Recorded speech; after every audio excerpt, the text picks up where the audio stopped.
Colossenses 4, 2-6. Perseverar em oração, velando nela com ação de graças, orando também juntamente por nós, para que Deus nos abra a porta da palavra, a fim de falarmos do mistério de Cristo, pelo qual também estou preso, para que o manifeste como me convém falar. Andai com sabedoria para com os que estão de fora, remindo o tempo. A vossa palavra seja sempre agradável, temperada com sal, para que saibais como vos convém responder a cada um. Mas a princípio, querido, no verso 2, Paulo, de modo algum, ele esquece de pedir à igreja oração. Ele esquece de lembrar a igreja, aliás, de que a igreja deve perseverar em oração. Paulo está vivendo, irmão, dias difíceis. Eles estavam vivendo dias maus, estão vivendo dias de perseguições.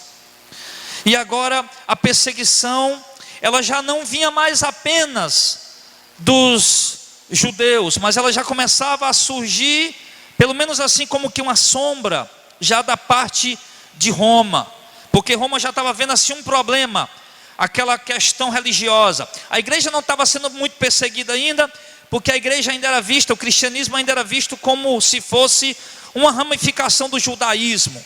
Os irmãos sabem que no judaísmo teve várias ramificações. Teve um grupo chamado essênios, que não se fala muito deles. Teve um grupo chamado os fariseus, os saduceus, esses são mais conhecidos. E teve um grupo também chamado herodianos. E quando surgiu ali o grupo dos cristãos, por assim dizer, ali eles achavam, os romanos achavam que era só mais uma seita dentro do judaísmo, alguém pensando diferente ali, entendendo diferente alguns pontos da lei. Mas no decorrer do tempo eles perceberam que o cristianismo era uma religião, vamos dizer assim, uma religião autônoma, uma religião totalmente distinta do cristianismo. E isso só veio, irmãos, a gerar ainda mais perseguição por parte de Roma para com a igreja. Mas agora nesse momento o apóstolo Paulo, ele está preso. Ele é muito claro aqui em suas palavras. Ele escreveu essa epístola, é uma das epístolas da prisão, Colossenses. E ele escreveu essa epístola preso, na sua primeira prisão em Roma, onde ele passou ali uns 4 anos ou mais preso.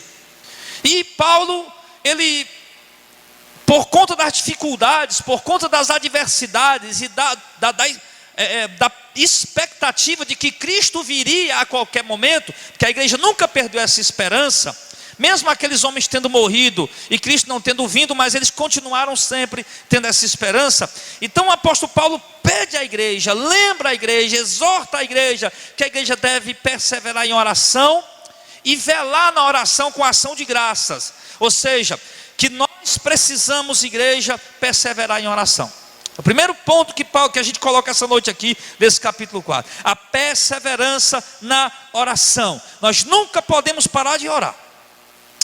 Ontem eu falava isso, ontem foi quinta, eu estava com o Auricélio lá na congregação de Pajuçara, e eu falava sobre oração, sobre os prenúncios do fim, falava sobre oração, o buscar a Cristo. Eu disse, se você for entrevistar 10 crentes afastados, 100 crentes afastados, você vai ver que todos vão dizer, né, que houve, ou não vigiaram, ou foram tentados pelo diabo, mas enfim, sempre o resultado disso, irmãos, é a falta de oração. Seja o que tenha sido o motivo, tenha sido uma queda com sexo, tenha sido uma queda com droga, tenha sido uma queda, seja lá por que for, ou mesmo que não tenha sido uma queda, apenas a frieza espiritual, mas o certo é que faltou oração. E nós sabemos, irmão, da batalha que é para poder manter acesa a nossa vida de oração. E tanto é que algumas vezes a gente acaba fraquejando, que a gente acaba, em dados momentos da nossa caminhada, relaxando na nossa vida de oração. E nós não podemos fazer isso. Nós temos que tomar muito cuidado.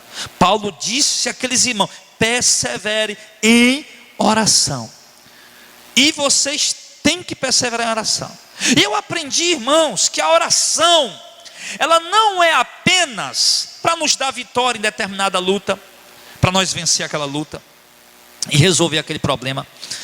Ela não é apenas apenas para que nós tenhamos comunhão com Deus, aquelas experiências gloriosas que nós temos quando estamos orando, porque isso para mim é um dos principais, é o principal motivo da oração, é a comunhão com Deus. Esse para mim é o principal, e entendo que é o principal para a igreja, é esse.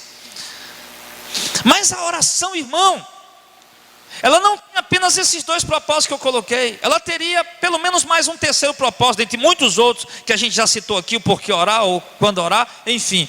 Mas tem um propósito interessante, irmãos, um motivo interessante que nós não devemos parar de orar, é para que nós possamos atravessar os desertos da caminhada, as tempestades da caminhada sem desanimar. Lembra quando Jesus estava lá no jardim do Getsemane? Na noite que ele foi traído, na noite que ele foi entregue, na noite que ele foi julgado injustamente, Jesus estava dizendo: Pai, na oração, passa de mim esse cálice, mas se for para me beber, eu bebo. E quando Jesus chegava para os seus discípulos e encontrava eles dormindo, Jesus dizia para eles: olha, vocês orem porque o espírito está pronto, mas a carne é fraca. E Jesus queria que eles orassem para quê naquele momento? Não era que aquele cálice ia passar, não era que aquele problema ia ser resolvido, que aquele problema ia ser solucionado, não. Deus tinha que passar por aquele problema, eles tinham que passar por aquela luta, eles tinham que passar por aquela hora de trevas. Então por que Jesus pediu para eles orar? Para eles suportar, para eles suportarem aquele momento difícil e conseguir atravessar sem se desviar, sem retroceder, sem voltar atrás. Então Paulo está vendo a igreja no meio de grandes conflitos, de grandes batalhas, de grandes confrontos, e Paulo está dizendo: irmãos, orem. Não era que as lutas iam passar, não era que os problemas iam ser resolvidos, mas era que orando os irmãos iam ter fé e força, irmãos, para perseverar. Preste atenção quando você está com a vida de oração acesa. Vem luta, vem dificuldade, vem adversidade, vem problema, mas o teu coração está lá, na esperança da volta de Cristo, na esperança das mansões celestiais. Você está lá ligado com Deus em oração, meu irmão, e está lá, vem, bate a luta, vem a adversidade, bate aquela tribulação, aquela coisa toda, mas o teu coração te consola, o teu Espírito de Deus te consola dentro de você. Mas se você não estiver orando nessas horas, você vai desviar. Se você não estiver orando nessas horas, você pula fora do barco e morre afogado. Então, querido, perseverar em oração. E outra coisa interessante que Paulo junta aqui a oração é que nós devemos perseverar em oração. Velar quer dizer pastorar, vigiar, né? Velar na oração com ação de graças. Eu posso compreender, sabe o que aqui, irmão? Que Paulo está dizendo para os irmãos não murmurar, não reclamar. Lembra quando Pedro fala das tentações lá na sua primeira epístola, acho que no capítulo 4, que Pedro diz: o diabo, nosso adversário, anda ao nosso derredor, rugindo como um leão, buscando a quem possa tragar. Mas saibam que as mesmas aflições nossos irmãos têm passado também pelo mundo afora. O que é que nós vemos aí? Que os irmãos não deviam murmurar por estarem passando lutas e dificuldades, e não chegar diante de Deus murmurando. Claro, precisamos ser sinceros com Deus na oração. Nós olhamos para Abacuque. Abacuque foi uma das orações mais sinceras que a gente vê na Bíblia. Senhor, por que o ímpio está vencendo? Por que o ímpio, os pecadores, os maus estão prosperando? Tudo que eles fazem dá certo. Por que eles estão devorando a casa da viúva, do órfão, está fazendo tudo de mal e está dando tudo certo para eles? Mas Abacuque não estava murmurando, ele estava derramando sua alma com temor. Ele queria entender o porquê daquilo, qual era o propósito de Deus com aquilo. Ele estava clamando a Deus, suplicando a Deus, como uma alma aflita. E isso nós temos que fazer com certeza. Mas a questão é que Paulo diz, irmão, que nós, contudo, devemos vigiar na oração com ação de graças. E algo que nós temos feito poucos, irmão, é dado graças a Deus por as coisas que Deus tem feito na nossa vida. Vigia na oração com ação de graças.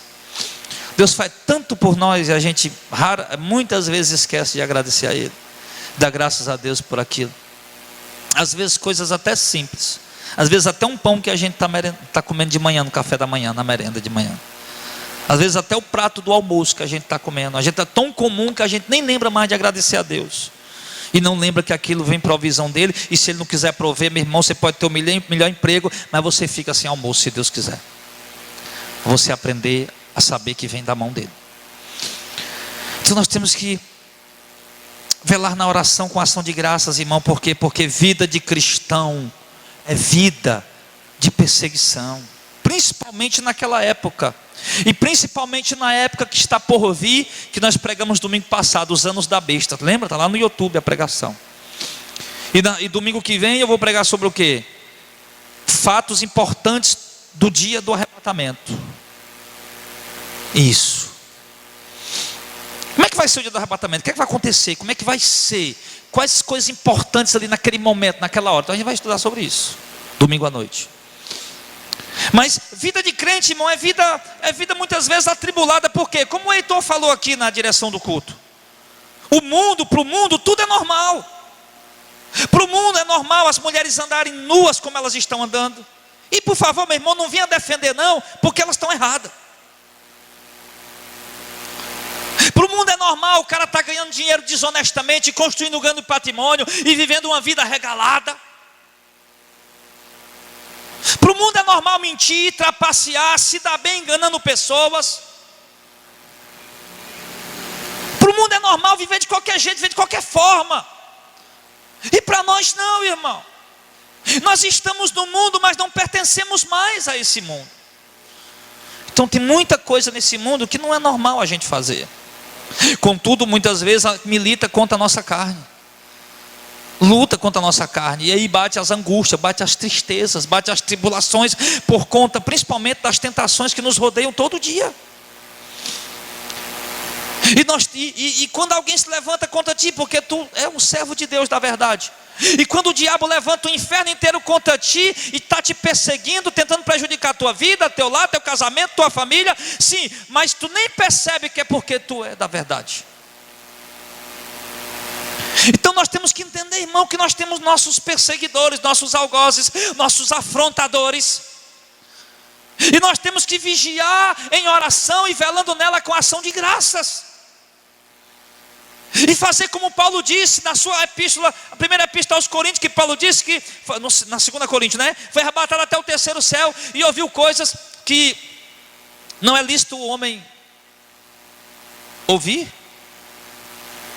E ele disse que as revelações que ele recebia eram tão grandes que um mensageiro do inferno vinha esbofeteá-lo. E ele disse: eu orei 3 vezes a Deus, para Deus afastar aquele demônio suficiente para ti. Eu não vou afastar esse mensageiro de Satanás. Ele vai ficar aí sim, ele vai lhe incomodar sim, ele vai ser um espinho na sua carne sim. Por quê, Paulo? Porque quando você está fraco, é que o meu poder se aperfeiçoa na tua vida.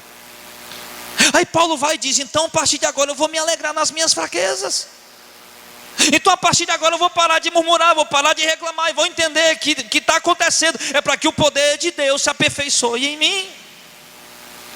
Então aquele Paulo que talvez, vamos dizer assim, não, com certeza Paulo não estava murmurando, mas vamos dizer, né, que aquele Paulo que estava murmurando, ele não estava murmurando, estou só colocando isso aqui para aplicar para a gente, né? E aquele Paulo que estava murmurando agora já está o quê? Agradecendo a Deus por aquelas lutas que ele está passando. E amadurecendo cada vez mais na sua caminhada e aprendendo cada vez mais com a obra de Cristo. Fala 1 Coríntios 4, fala 1 Coríntios capítulo 11, das dificuldades que ele passou, das escassez que ele passou, das necessidades que ele passou, das perseguições, dos açoites, das prisões, dos tumultos, das humilhações e dos perigos. E fala disso, irmão, não para se gloriar, mas dizendo: se eu tenho algo de me gloriar, eu não vou me gloriar em nada mais a não ser nas minhas fraquezas.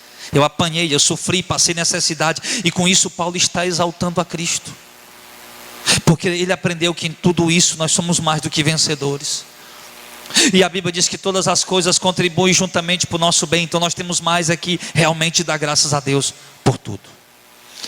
Agora, ele continua.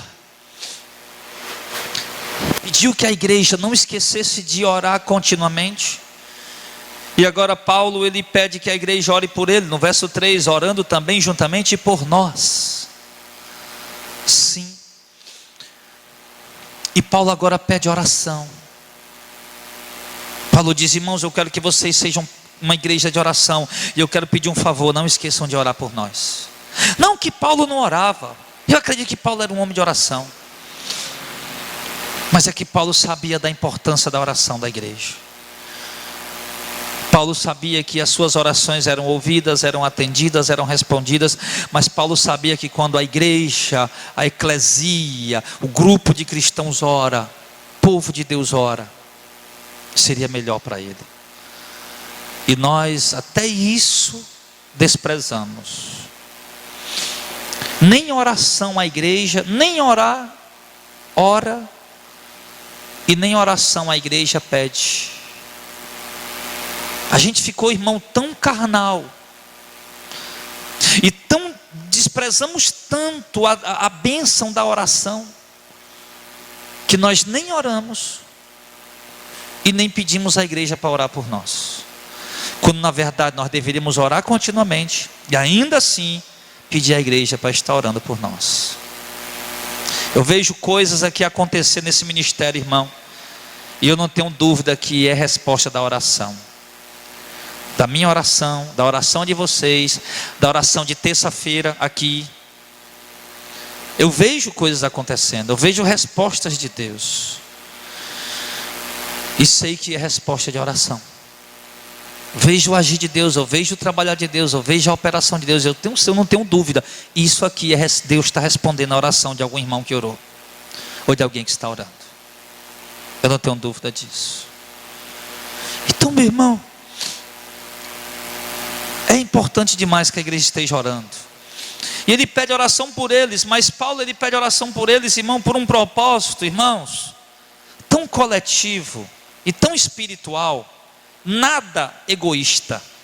Porque Paulo pede oração, olha só, ore também por nós. Paulo podia estar pedindo oração por qualquer coisa, mas ele pede oração para que Deus nos abra a porta da palavra, a fim de falarmos do mistério de Cristo, pelo qual também estou preso, para que o manifeste como me convém falar.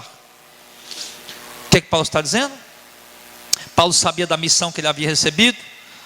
Paulo sabia de que Deus havia entregado a ele uma dispensação, um ministério. Ele era um ministro.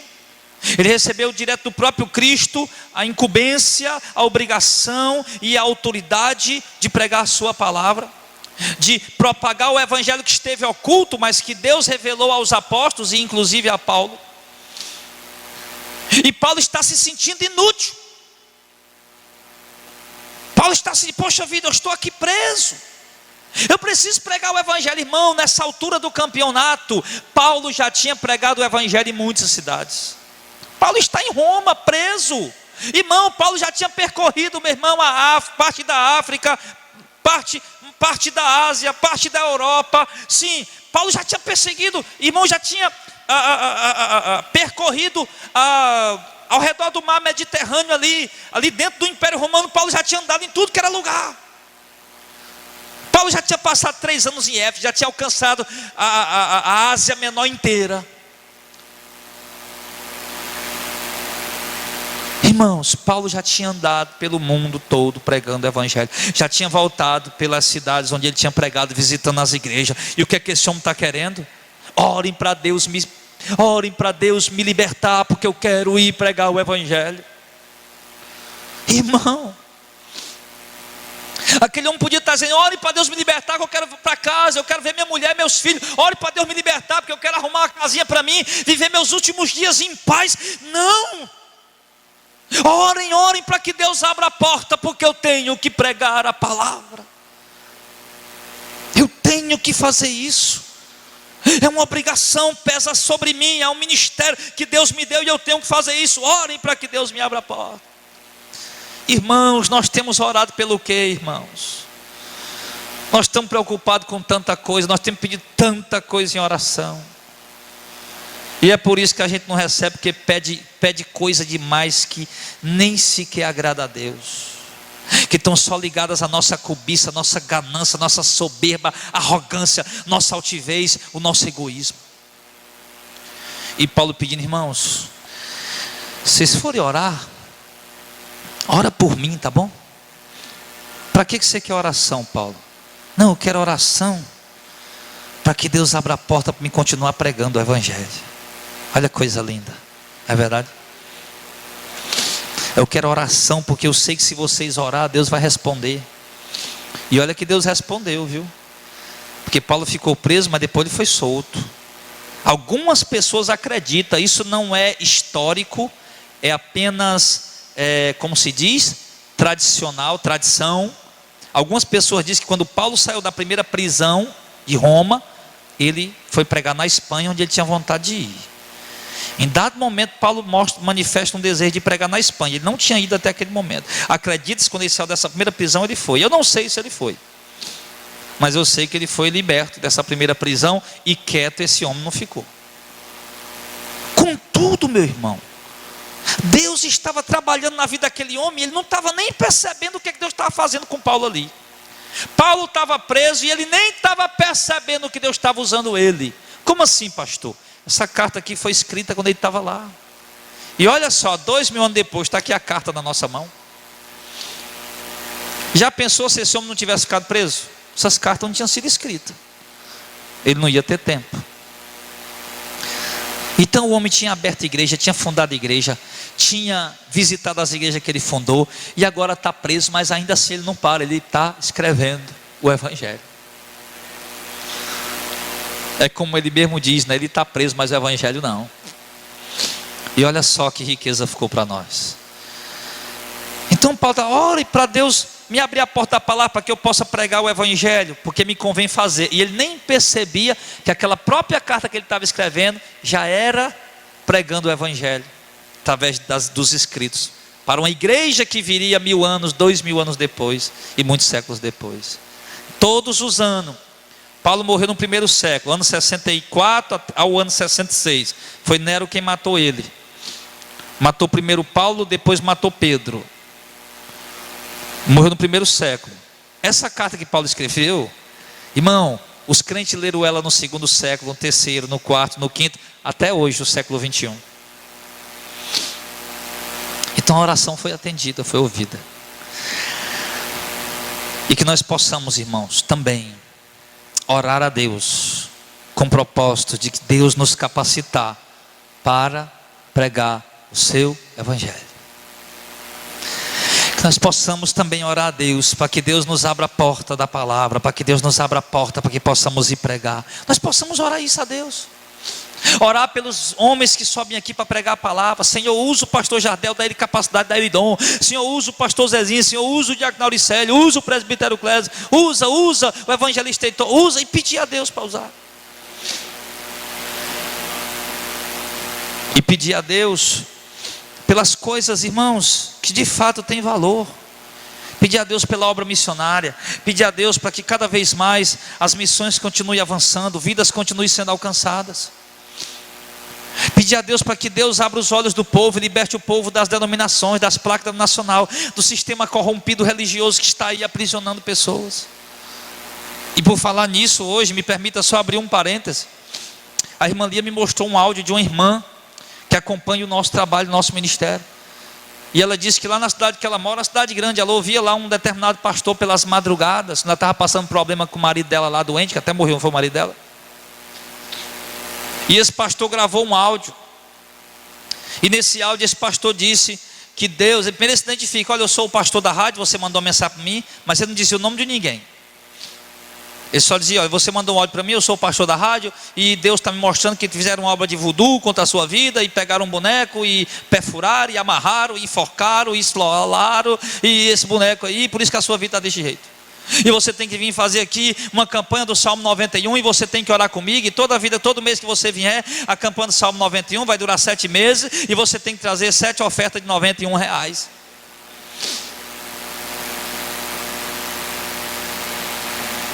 E a irmã falou, rapaz, eu quase caí, porque estava passando luta.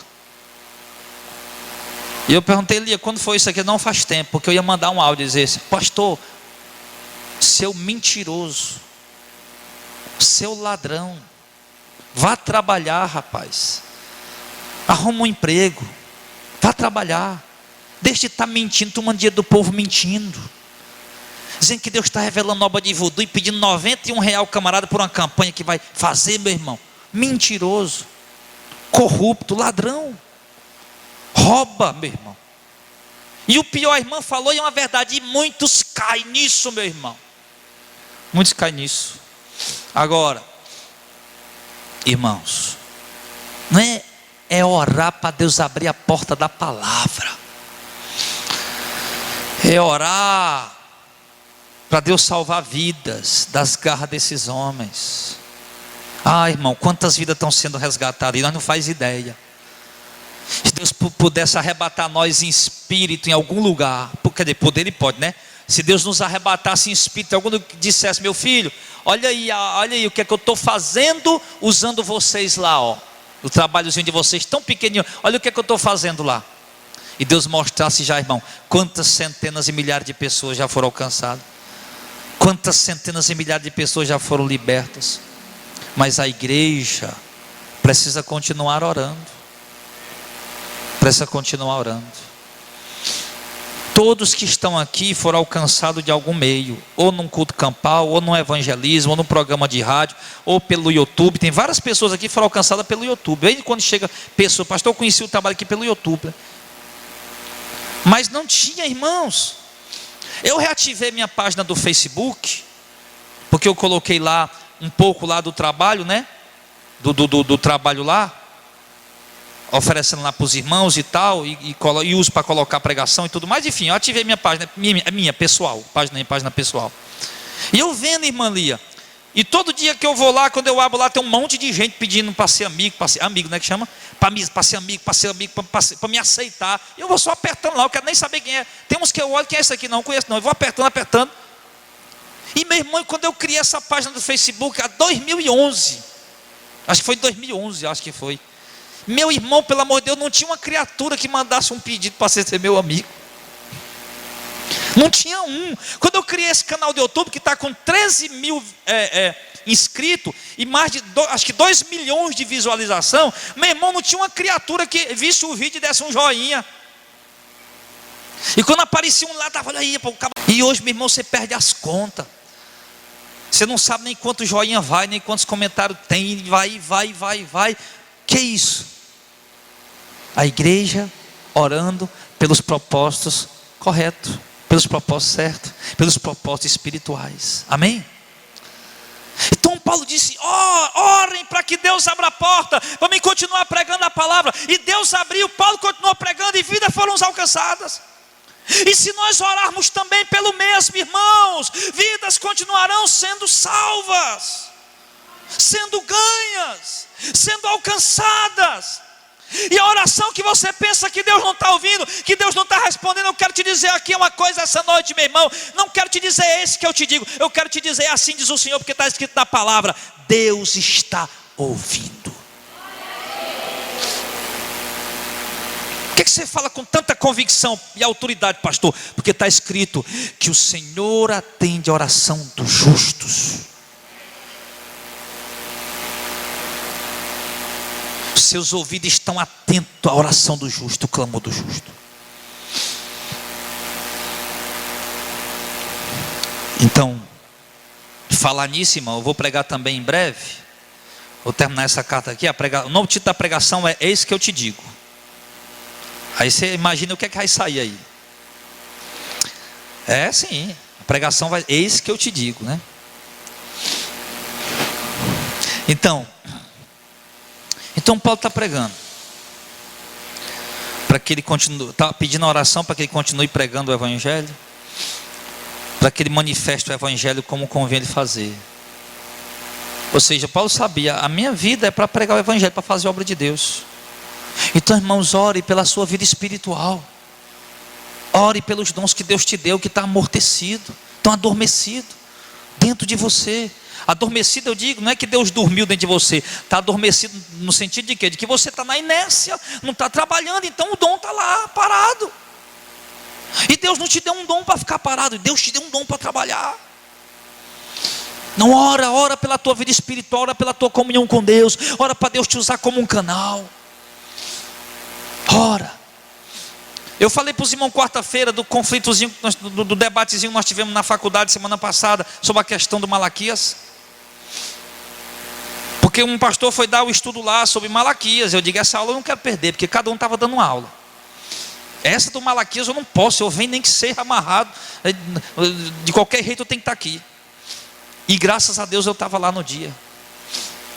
E enquanto pastor, gente boa, o cara gente boa, pessoa humilde, pessoa gente boa. E enquanto ele falava sobre o livro de Malaquias, eu orando, meu Deus, me dá uma pergunta, Senhor, para calar esses homens, para eles não saberem responder nada. Aí dentre muitas coisas, ele perguntou, quem tem pergunta aí? No final perguntou, eu digo, eu tenho uma pergunta, tenho duas perguntas aqui. Aí como lá era no meio de teólogo, né? Teólogos. Aí eu usei os termos que eles entendem, né? Eu usei, meu irmão, então a minha pergunta é o seguinte. Baseado nas regras da exegese, que exegese, irmão, é extrair o texto bíblico com fidelidade e dizer o que realmente o texto está dizendo, com fidelidade. E usando as regras da hermenêutica, que você faz essa interpretação, usando a hermenêutica, os princípios da hermenêutica, que você vai dizer para quem foi escrito, quando foi escrito, quem escreveu, por que escreveu. Então você usa alguns princípios. E ali eu perguntei, me diga uma coisa, usando esses princípios da hermenêutica, para quem foi escrito, quando foi escrito, por que foi escrito, essa palavra do dízimo, Malaquias 3, pode se aplicar para a igreja hoje como doutrina? Eles disseram, não. Ah, não? Não pode aplicar. Aí eu perguntei, não é doutrina para a igreja? Ele disse, não. Eu perguntei, e esse devorador aí, Malaquias 3, o que é esse bicho? É demônio mesmo? Ele falou, não. Mas também não disse o que era. E eu perguntei, e o que é? Esse não é gafanhoto mesmo. Pronto. Aí eu falei, olha, antes de alguém vir aqui dizer que Jesus prorrogou a doutrina do dízimo, lá em Mateus 23, 23, tem que dar o dízimo do endo, do cominho, do hortelã, eu quero usar de novo a regra da hermenêutica, da homilética, que Jesus falou aquilo antes da nova aliança, falou para judeu. Calaram também. Aí começou um debatezinho para aqui e para colar. Não, realmente o dízimo não é obrigatório não. O pastor que diz que dízimo é obrigatório está mentindo, não sei o que, não sei o que mais, e papapá, e ppp.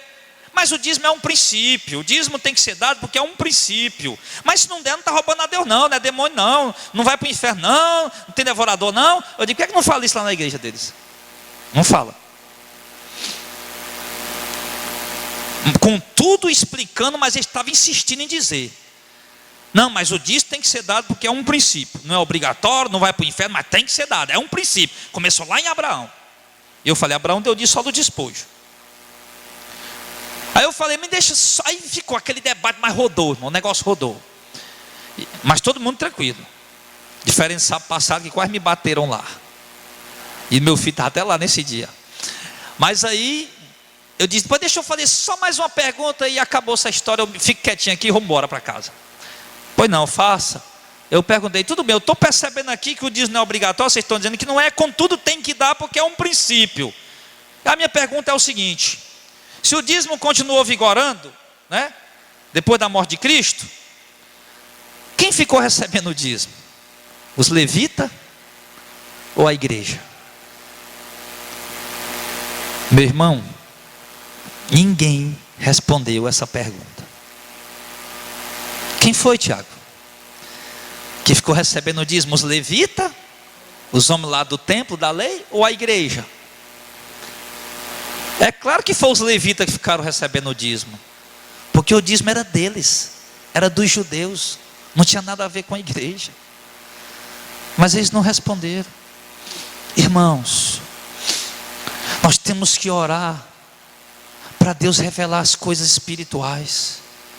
Essas perguntas eu fiz orando. Enquanto o pastor ia ensinando, eu estava em oração. Senhor, me usa, me dá uma pergunta que eles não consigam responder, para que eles possam se calar diante da tua sabedoria. E fui. E as verdades espirituais foram sendo reveladas. Eu tenho certeza que aqueles homens agora estão com a pulga atrás da orelha, e eles vão estudar para saber mais sobre esse assunto. Mas isso acontece por quê? Porque tem um povo orando pelas coisas espirituais, amém? Aí você abre a boca, Deus te usa. Não foi tua sabedoria, foi Deus que te usou, porque tem uma igreja orando para Deus te usar. E aí, meu irmão, no versículo 5, Paulo agora encerra aqui o momento da oração, e ele fala o seguinte para os irmãos no verso 5: olha, andem com sabedoria para com os que são de fora, remindo o tempo. Olha que coisa interessante. Nós podíamos dividir esse versículo numa pregação. Esse versículo aqui, ele dá uma pregação para o culto, uma pregação textual. Você pega o versículo e divide ele em 3 pontos. Primeiro, andar com sabedoria.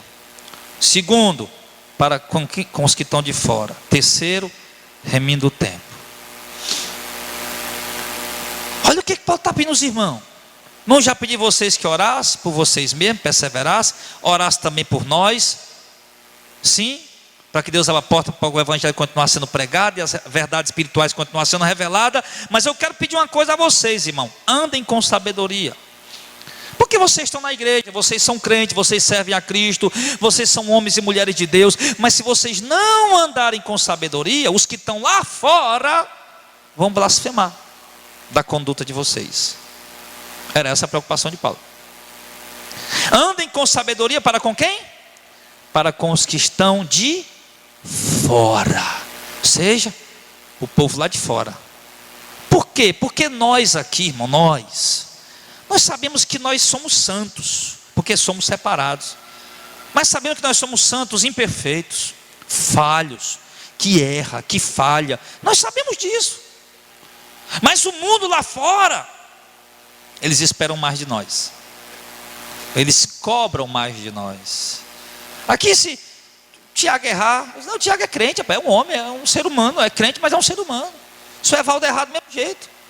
Não, Evaldo errou, mas o Evaldo é crente, mas é um ser humano, é a pessoa que falha, que é. Qualquer um aqui. Só eu que não posso errar, né? Vocês não querem que eu erre nunca, né? Tá bom, viu? Se eu errar do mesmo jeito, não, o pastor errou, ele é um homem, é ser humano, ele erra também, é. Isso a gente entende entre nós. E a gente não vai ficar aí apontando o erro do irmão, julgando o erro do irmão, apontando o argueiro do olho do irmão, como até Paulo cobrou disso da igreja, para parar com isso. Porque nós sabemos que nós somos o povo de Deus, a igreja santa, a igreja eleita, mas nós somos pessoas imperfeitas. Contudo, irmãos, nessa imperfeição, o fato de nós sabermos que nós somos imperfeitos é que nos desperta a vigiar ainda mais para com os que estão de fora. Então nós temos que ter cuidado. Como nós cristãos estamos nos conduzindo lá fora? Como que as pessoas de fora estão nos vendo? Você tem um trabalho secular, você é funcionário de algum órgão, seja privado, seja público, você é um empreendedor, você é um cidadão, e você tem sua vida secular, e você exerce a sua vida secular diária, no seu trabalho, no seu corre-corre, nas suas atividades. Mas tome cuidado, é o que Paulo está dizendo. Vigie para com os que estão de fora, porque vocês pregam o evangelho, vocês pregam a palavra, vocês vão para a igreja, vocês convidam eles para a igreja, mas se vocês não vigiar e der mau testemunho, como é que eles vão querer servir o mesmo Deus que vocês servem? Como é que vocês vão poder ser um canal para alcançar aquelas vidas, se vocês não estão dando um bom testemunho para eles? Irmãos, um certo pregador disse que a nossa vida, a nossa conduta fala mais alto do que nossas palavras. Eu conheci pessoas, irmãos, que o principal processo da conversão dele, claro que sempre é ouvir o evangelho, lógico, que a pessoa tem que ouvir o evangelho, mas o que atraiu ele para a igreja, primeiro, não foi o evangelho. Eu conheci isso lá no interior, eu testifiquei isso. O que atraiu aquele homem para a igreja, a princípio não foi o evangelho, foi a conduta de um presbítero da igreja. E olha aquele presbítero, irmão, ele não andava de paletó e gravata, não. Ele fazia o salgadozinho dele lá, botava aquele caçoazinho de plástico na garupa da bicicleta, com aquele short jeans dele, um short jeans, né, bem vestido e tal, com aquele shortzinho dele, jeans, com as camisas dele lá, subir na bicicletinha dele, ia pedalar, ia vender.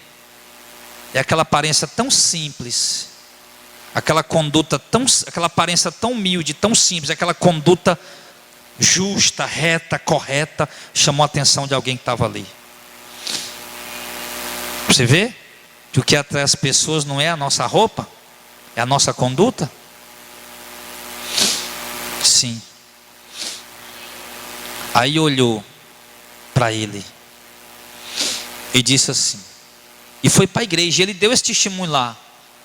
Aí ele se converteu, ouviu a pregação, a palavra, já se converteu, mas disse, o que me trouxe aqui não foi nem o evangelho da cor, não, foi a conduta aí desse lado, fulano de tal que está aí. Então, irmãos, a nossa conduta, olha o que acontecia em Atos dos Apóstolos, diz que muita gente se convertia, mas dos demais que não se convertia, tinha grande consideração pela igreja. A igreja, ela é consideração por quê, irmão? Olha para a vida daquela igreja, olha como é que aquele povo se comportava, pelo menos na igreja de Jerusalém. Aqui a igreja de Colosso, na Ásia Menor, a 120 quilômetros de Éfeso, mas a igreja de Jerusalém, vamos lá, Atos 3, Atos 2, aliás, Atos 4, como é que eles viviam? Os irmãos pegando os seus bens, né? Servindo uns aos outros, ajudando um ao outro, não tinha nada de egoísmo, estavam sempre lá servindo uns aos outros, ajudando uns aos outros com aquilo que tinha, com aquilo que possuía.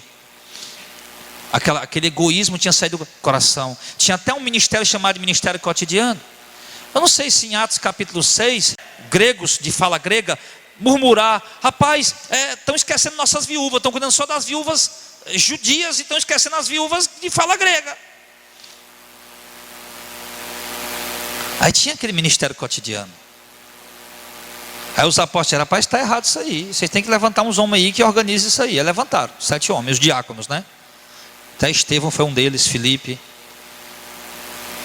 Levantaram os diáconos para quê? Para repartir o pão direitinho todo dia. E o povo via aquilo, irmãos.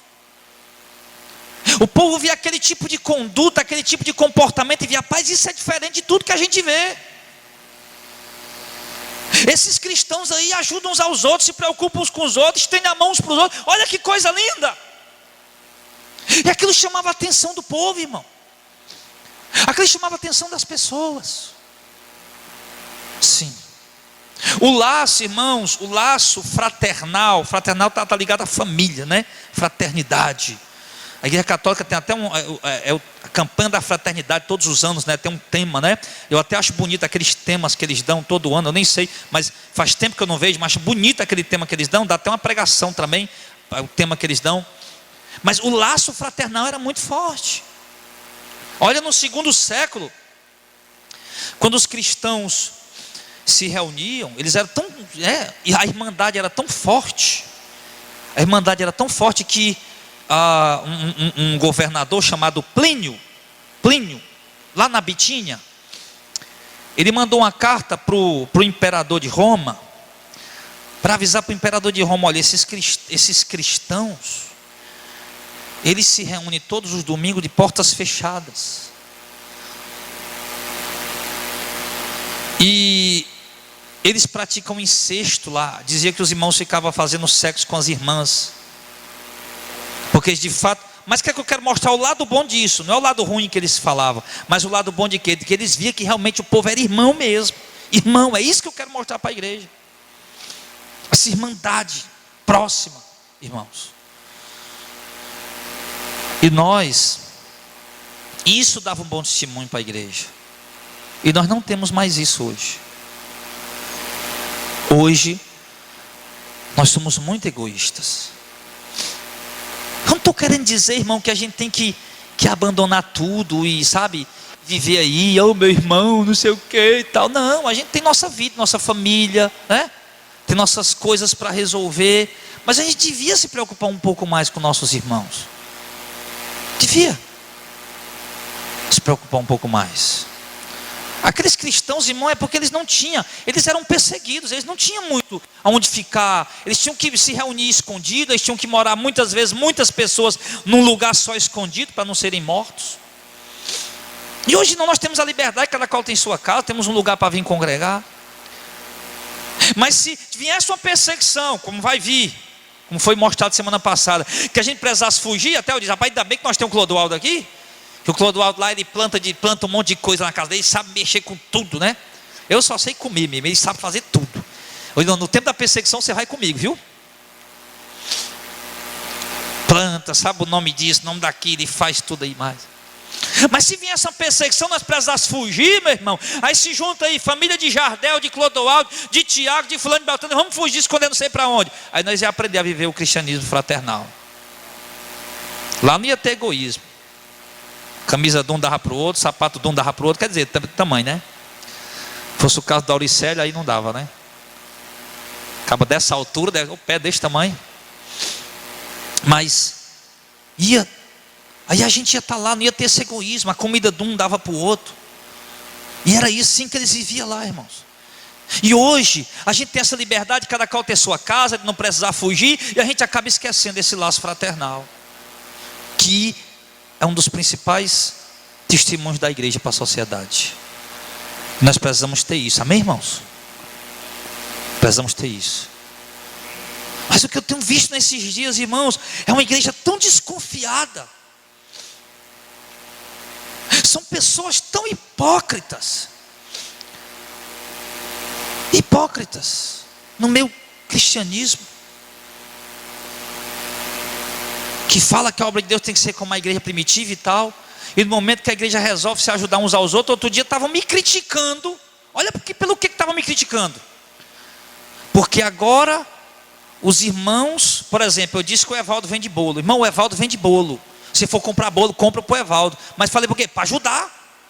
Poxa vida, essa Rosimeira vai comprar 10, 20 bolos, mas não sabe que o Evaldo compra, ela vai comprar no outro. Se ela souber que o Evaldo vende, ela vai comprar do Evaldo. Eu não estou aqui vendendo bolo não, meu irmão. Eu estou dizendo que o irmão vende, e se for comprar, compre dele e ajude ele.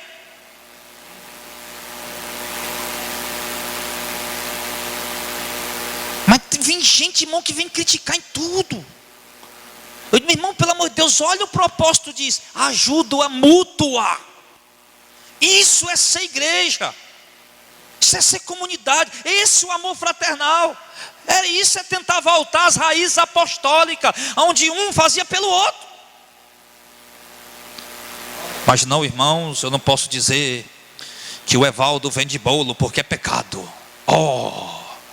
Então os irmãos botem aí uma bola de cristal e peçam, olha a bola de cristal, me mostre quem é que vende bolo na igreja, me comprar um bolo, irmão. Mas não pode falar nada, irmão. Fala não, que é pecado. A mentalidade, como é que é? Rapaz, aí depois você me dá um bolo de... É de quê mesmo? Como é que chama, hein? Me dá um bolo de gorjeta aí, viu? Eu estou fazendo propaganda do teu bolo. Tem um flanelófico ali, meu irmão, você vende alguma coisa, você presta serviço, bota teu nome lá, teu telefone, o que é que você vende? Você presta serviço de quê? Bota lá no flanelógrafo. Para os irmãos for comprar, uns ajudar os outros. A igreja, irmãos, essa proximidade, sabe, essa unidade, isso dá um testemunho para o mundo tremendo, irmãos. Dá ou não dá? Dá. Mas se não, você passa dia de domingo nas igrejas abertas de manhã, está lá os bazares montados, que poderia servir para ajudar os irmãos mutuamente. Não. Então a gente tem que saber como ir caminhando na obra de Deus, para que nós possamos, Paulo disse, andem com sabedoria para a conquistão de fora, remindo o tempo. E para concluir o verso 6, tá? Depois aí semana que vem a gente pega a partir do verso 7. No verso 6 ele diz assim, vossa palavra seja sempre agradável, temperada com sal, para que saibais como convém responder cada um. Nossa palavra tem que ser sempre como? Agradável. Só voltando aqui o negócio aí do bolo do Evaldo, irmão, eu me lembrei assim. Irmão, Deus tem nos dado entendimento na palavra. Na palavra. Se você for ouvir pregação minha, antiga, muitos irmãos já, pastor, nessa pregação aqui você está cobrando o dízimo, não é, irmã Lia? Já foi um monte já. Qual é aí? Manda para cá que eu tiro agora. Aí eu mando essa aqui, eu digo, pronto, já foi. Aí tinha pregação minha antiga, irmão, eu cobrando o dízimo. Tinha pregação minha antiga, eu dizendo que não, se divorciou, não tem problema não, pode casar de novo.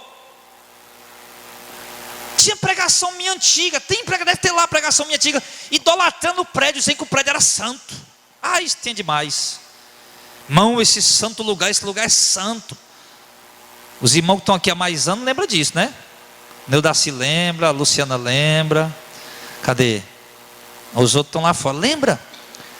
Rapaz, isso me era igual, não podia nem carregar um vaso para mim, meu irmão, se fosse botar um carro dentro do templo, não pode não, não bota o carro aí dentro não.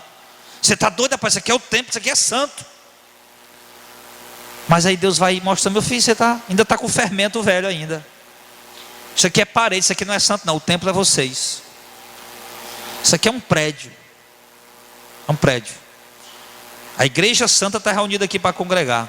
Isso aqui não tem valor espiritual nenhum. Vamos botar um carro aí dentro, uma moto, qualquer coisa, não vale nada. Não tem problema nenhum.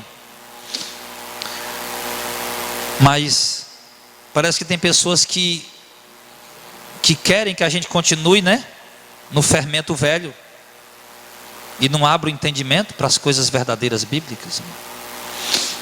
Quantas vezes eu não entrei no prédio, né, irmão, e eu saía derramando óleo dentro do prédio. Vocês lembram, vocês vindo para a igreja, as obreiras? Olha lá, estão rindo lá de mim, hein? Estão mangando de mim aí.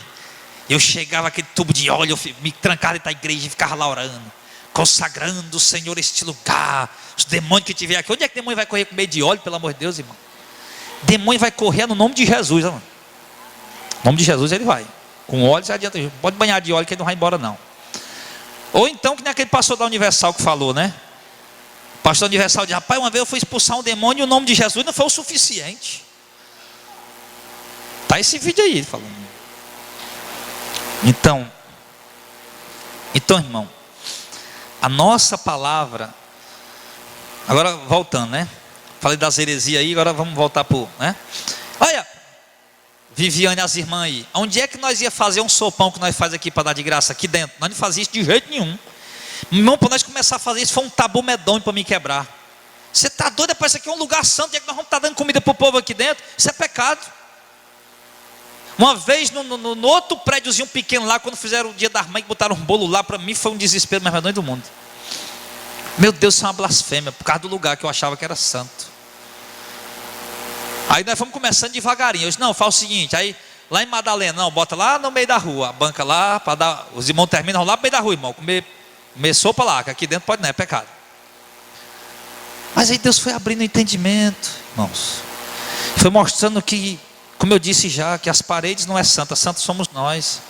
Agora me diga, qual é a diferença de nós comer, professor Clodoaldo, um sopão gostoso desse que as irmãs faz aqui dentro ou lá no meio da rua, nós juntos? Nem a igreja de qualquer maneira. Se nós comer aqui dentro, é a igreja que está comendo. Se nós for lá para a praça comer, é a igreja que está lá comendo. Então não faz diferença nenhuma. O lugar é só o lugar e acabou. O ambiente é só o ambiente e acabou. E graças a Deus, Deus nos libertou dessa prisão religiosa, né? Religiosa, e tem outro nome também que eu esqueci. Outra legalista, né? Então Paulo está pedindo, irmão, continua agora para concluir. Paulo está pedindo o quê? Que os irmãos tomem cuidado quando forem falar. Que as palavras dos irmãos sejam sempre o quê? Agradáveis, irmãos. Eu sei, irmão, que nós temos nossos momentos de estresse. Quem aqui não se estressa? Quem aqui não se irrita? Todos nós nos estressamos, nos irritamos. Mas nós precisamos aprender a dominar as nossas emoções. E entender que quando nós estamos com nossas emoções alteradas, irmãos, não é momento da gente abrir a boca e falar, porque a gente vai falar besteira. Então ele diz aqui, então, andem com sabedoria. Aliás, a vossa palavra seja sempre agradável, temperada. Com quê? Com sal. Coma comida sem sal para você ver. Tem gosto? Não tem. Pega aquela picanha gostosa lá, assa ela na brasa sem sal. Não tem gosto. E Paulo diz, a palavra de vocês tem que ter sabor. Tem que ser gostosa, saborosa, temperada. temperada. Tem que ser agradável para os outros ouvir, está vendo? Agradável. Quando ele diz temperada com sal, quer dizer, uma palavra boa de se ouvir, que você ouve a noite toda e não cansa, né? Aí ele diz, temperada com sal, para que vocês saibam como responder a cada um. Então, irmão, o crente, ele tem que ter sempre uma palavra boa, uma parada temperada com sal, irmãos, de modo que ela desperte apetite das pessoas querer comer mais dessa palavra, e que também, irmão, nós devemos aprender a responder a cada pessoa em cada situação. Paulo, ele diz em uma das suas epístolas, que nós temos que aprender, irmãos, a responder, a dar sempre razão da nossa fé. Ou seja, alguém pode dar, por que tu é cristão? Você saber responder o porquê você é cristão. Por que você é cristão e por que você está naquela igreja, congregando naquela igreja? Não tem tantas igrejas aqui perto da sua casa. Você saber responder a razão da tua fé, dar resposta a cada um, mas com mansidão, com amor, com sabedoria, de forma que dê apetite nas pessoas. Então tem que aprender a falar. Quantas vezes a gente vai falar e falar asperamente? Não é verdade? Eu mesmo faço isso às vezes. Não estou me isentando aqui, mas a gente tem que ver isso e mudar. E mudar. Poxa vida, se a palavra de Deus está dizendo que eu tenho que falar temperado com sal, então eu vou agir dessa maneira. Vou controlar os meus impulsos, controlar minhas emoções. Eu vou agir com equilíbrio, com maturidade, com sabedoria, para que a minha palavra seja temperada, que dê fome nas pessoas, para que elas queiram me ouvir cada vez mais. E para que eu possa explicar e dar razão da minha fé às pessoas, que elas possam compreender.